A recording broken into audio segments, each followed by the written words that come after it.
Welcome to Writing with Devour. For today's video, I'm going to talk about starting writing.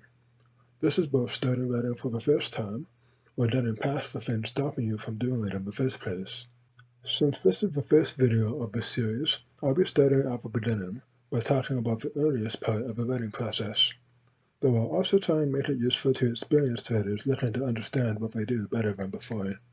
Writing can be telling a story through text, which is what I do, but it also exists in webcomics, animations, and in any medium you can tell a story in. The rules of writing are roughly the same in all of them. Since this is many people's first time meeting me, I'll give a brief introduction of myself before we begin. I'm a self-taught writer who's been learning mostly through trial and error for the last 15 years. I also have a speech impediment, so now might be a good time to turn on the closed captions if you're having trouble understanding me. The reason I'm making this series is because writers need easier ways to learn about writing. Some high schools do have creative writing classes, though mine did not. So if I wanted to teach myself to write better, I'd have to go to university to do that. Given how expensive that is not a realistic option for most people. It wasn't for me either. So hopefully these videos will serve as a place for writers of all skill levels to learn about what they do, so that they can have a way to improve that's not just trial and error. With that said, this episode is not about how to become a good writer. Good writing is a combination of many different things, and going into all of them will take far more than just one video. In this one, all I'll be talking about is how to start writing, and how to make it easier on yourself when you do. Even if you're not a writer, there's a good chance you're already a storyteller. Most of us do it all the time by telling our friends stories about our day.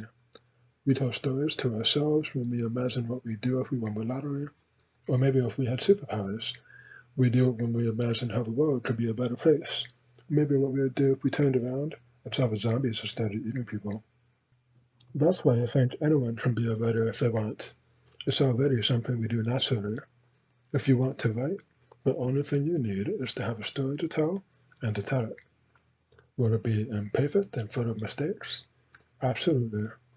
Everyone begins as a beginner, but the only way to get better is to do it and make all those mistakes, so you can learn to avoid them in the future and make less of them next time. It's better to make something imperfect than to make nothing at all. Case in point, I have never done this sort of a YouTube video before. I am a beginner. My presentation skills have a lot of room for improvement, and speaking out loud is not my forte, but by God, I wanted to make a video and teach people about writing. If I couldn't make mistakes, there'd be no video here to be listening to in the first place. Because I made mistakes, I'm better off than it would have been otherwise. How do you actually write, though? We all know it's not as simple as saying, once upon a time, and 2 months later you have an award-winning novel. But it's hard to know the right words to make an interesting story. That's why every writer should also read a lot of books. Just like new comic book authors should read a lot of comics, animators to watch animations, and so on. If you're not deeply familiar with the medium you're writing for, it just makes things much harder for yourself. But with that said, if you do read a lot of books, that doesn't always mean you'll be able to write as well as you want to. It's one of the most common things that frustrate writers and artists. Writing might seem easy and simple on the outside, but that's not the case at all. Knowing what to do, just like knowing where to draw a line as an artist, requires practice and experience to actually do it. This is actually why a lot of amateur critics tend to make me roll my eyes a little. And I mean critics of good stories, not obviously terrible ones. When they suggest their own ideas, or they talk about how much better they would do if they were in the writer's shoes, the truth is, almost none of them would do better. This isn't to say that their ideas aren't better, but creating a story from scratch and making those ideas happen in the way that you imagined them, that's much easier said than done. Knowing what's good doesn't mean that you can make something good. Only practice and experience brings that, and most critics don't write. Anyways, let's actually talk about writing for a bit, or more accurately, getting started doing it. For some people, the hardest obstacle to becoming a writer is, ironically, writing in the first place. There's many reasons why people have so much trouble beginning their work, and I'll be giving each reason its own section to talk about in detail. I doubt I mentioned all of them, but these are some of the most common ones. Number 1. Those of us who want to write but don't know what to say. This is often described as finally sitting down to write, opening up a blank page to start your story, and then realizing you've forgotten every word of an English language and you have no idea how to start. This can also be what happens when a burst of inspiration and motivation gets you through the beginning of your story, and then the realization hits that you don't know what to do next. When someone runs out of steam this way, they often close the window and don't write again for a long time, or until motivation starts a second time. But this has a solution, which I think everyone should do when we grow as a writer. Before writing a single word, you should have a good plan of how your story will go. Write it down somewhere if you want. It doesn't have to be detailed, as long as it's good enough for you to understand what you want to do. Even better, if you're working towards the next big moment in your story, you should have a path to get there all planned out. You don't need to plan it in great detail, just having an idea of how to do it is enough. Depending on the level of detail you'd like to figure out, you can even plan the scene you're currently writing. I personally do this, and it helps me a lot with not going off the rails and having things happen that I didn't even want. I know that lots of people don't want to write up a storyboard and figure out all the details. They might want to write as much as they can while they still have inspiration. They might also consider themselves a pantser instead of a planner. For those who don't know, a pantser is a legitimate style of writing where the author doesn't make much of a plan at all, and they just let their story develop naturally as they write it by imagining what their characters would do and following that. But the thing is, most people aren't pantsers. In order to be a pantser, you have to be an expert writer and already know how to make a story from start to finish. Without that, it's very likely that you'll just find yourself halfway done with your book, but with no good way to keep going because everything you wrote so far didn't build up your story. Now nothing's coming together, and the only way to continue in a way that makes sense is to rewrite the whole book. I've given up on many stories 20,000 words in because this exact thing happened to me. What helped me start to actually finish my stories was when I admitted I was not, in fact, the prodigy that could strip the most important part of writing. By learning to plan your stories out before you write them, you'll also learn how stories work. You'll learn how they're structured and what you should be trying to do in each different part of your plot. It's kind of like learning how to draw 3D basic shapes as an artist. Now, I just said all that, but if you don't know how stories work, you might just end up with the same problem of not knowing what to do anyways, because now the problem is not knowing what to do to get from one part of your story to the next.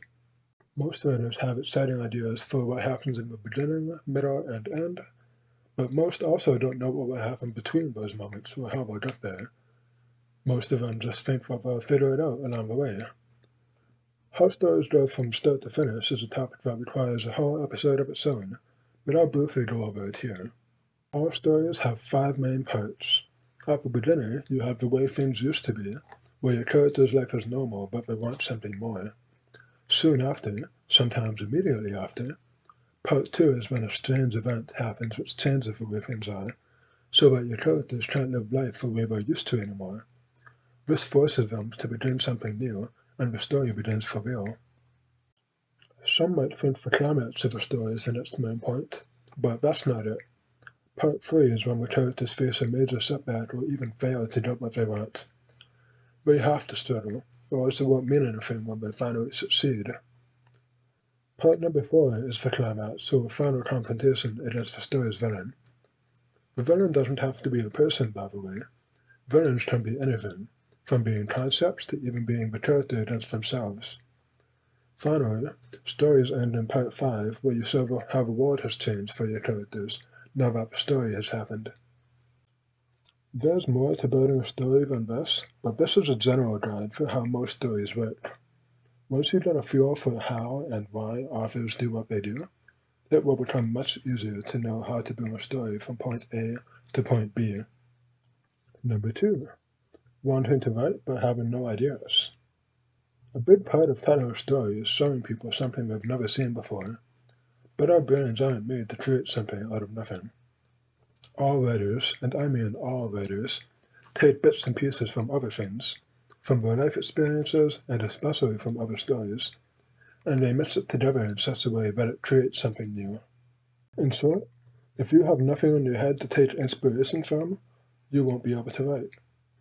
Trying to force yourself to create something when you have no ideas is a losing battle.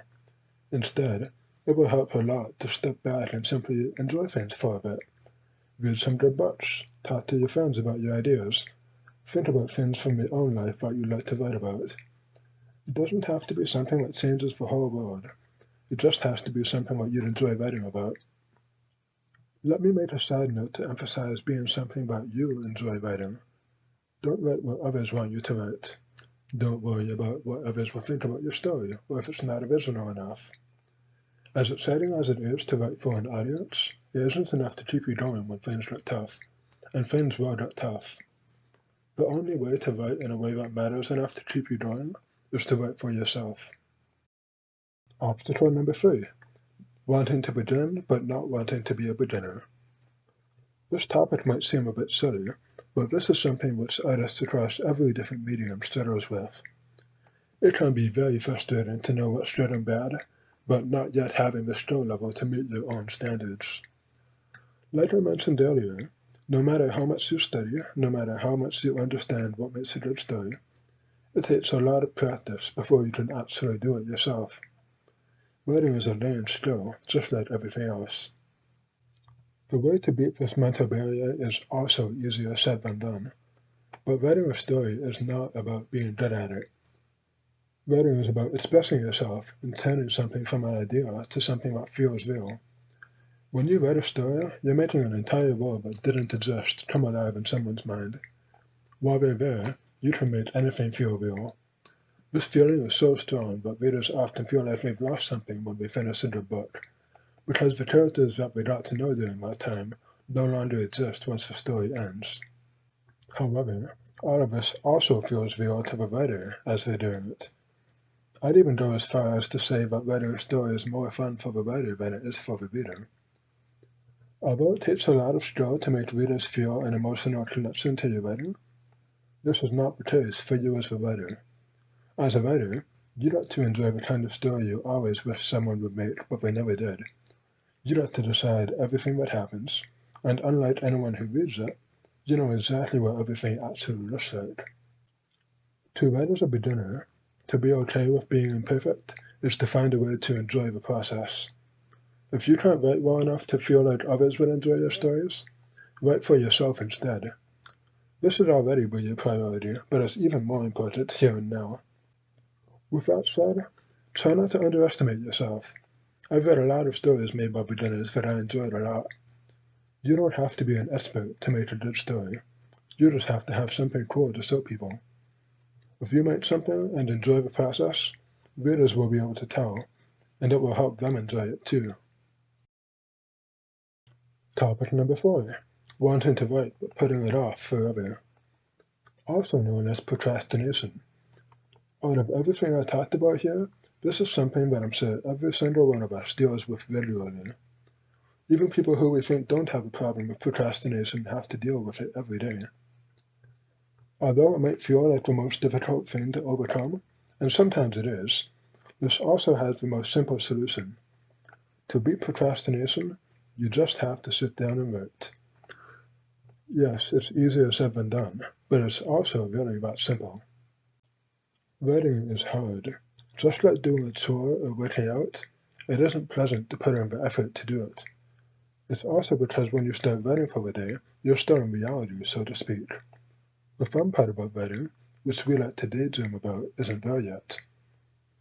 We want to be at the part of a story where it feels like it's real. We want to imagine the reactions of people seeing our ideas, or we want to be in the heads of our characters and feel what they're feeling. These feelings are why we write, so it's hard to start if those feelings aren't there yet.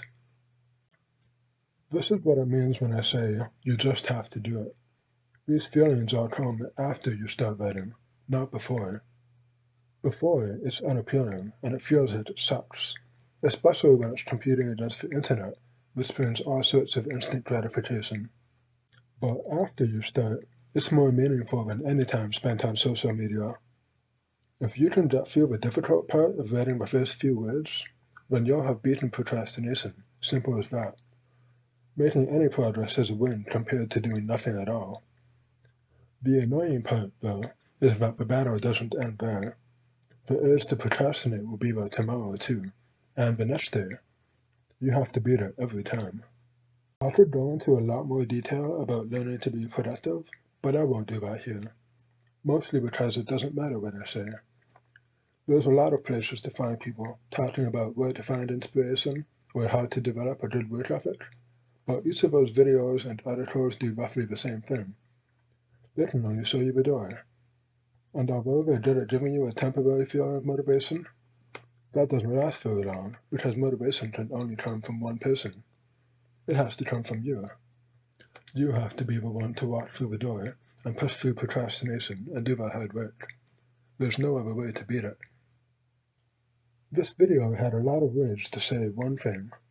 The only thing stopping you from writing is yourself, and each mental barrier that seems impossible to beat can be beaten. The hard part is that it's not easy to beat it. But just like our characters finally defeating the villains of their stories, their success means something because they struggled to get there.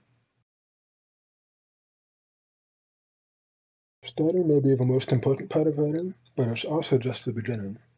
In the future, I'll make videos that go into detail on how to actually write. I'll try and keep them all at a level that can be understood by writers of any skill level, and it will certainly take a lot of them to cover everything. How do you write dialogue? How do you write an action scene? How do you make an interesting plot twist or a good ending? I could spend a lot of time just asking questions, and their answers would all take a video of their own. But before I go, while I decide what topics to cover in the next videos, I'm always open to suggestions. If there's anything specific you'd like to learn about, let me know in the comments or even on my DMs on Discord. As for today's topic, if there's anything that I missed or you think will be useful to know as a new writer, I'd be happy to answer your questions. Anyways, that's all from me for today. I hope you enjoyed this video and that you have a good rest of your day.